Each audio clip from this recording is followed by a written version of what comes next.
So, personally, Roald Dahl has played a massive part of my childhood. I remember watching the movies based on his books and reading the books themselves.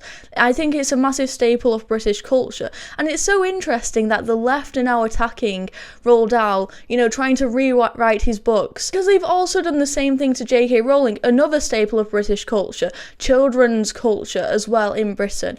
And I think it's so interesting how they're trying to not just attack that, remove it, but they're also trying to replace it. They're trying to erase British culture and replace it with wokeism.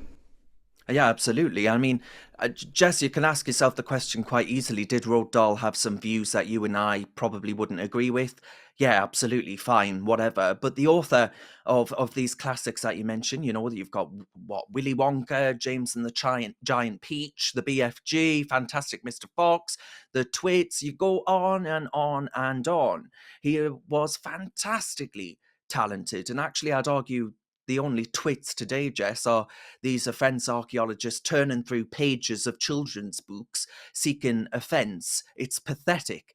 But these classics, as you said at the start there in your opening remarks, have given children a ticket to fantasy lands that have offered, I dare say, countless hours of escapism and excitement and exposure to literature, to the English language, really important things.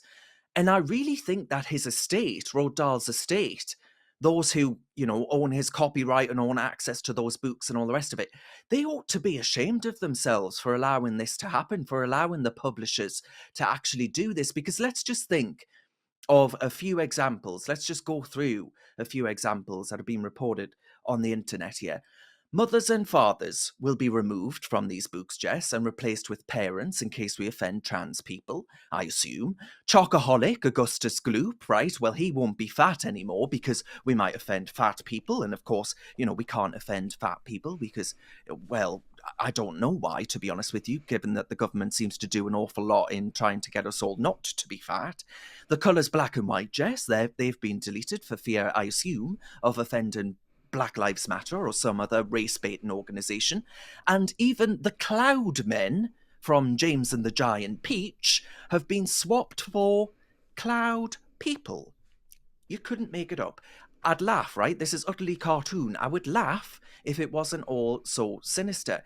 These are precious works of fiction. Again, going back to what you said, they've offered my generation, your generation, previous generations, an exploration of themes like being honest. You had Charlie and the Chocolate Factory. He won a golden ticket, but not only that, he won access to the factory, right? He became the factory owner because he was honest. Charlie was honest. And being brave and independent like James and the Giant Peach, or being courageous in the case of the big friendly giant.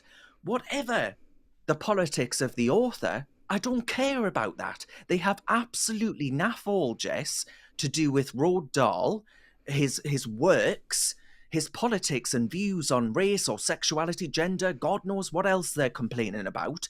They have nothing to do with these beautiful, beautiful, priceless works of art, in my view. And I tell you what, Jess, ultimately, I would end it by saying this, right? Roald Dahl, he was accepted for, not many people will know this, he was accepted for RAF flight training in the war with 16 other men.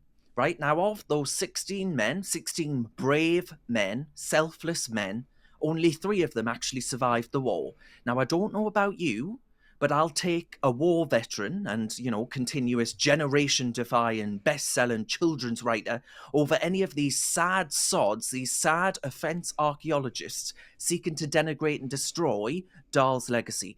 Give me Dahl any day, Jess.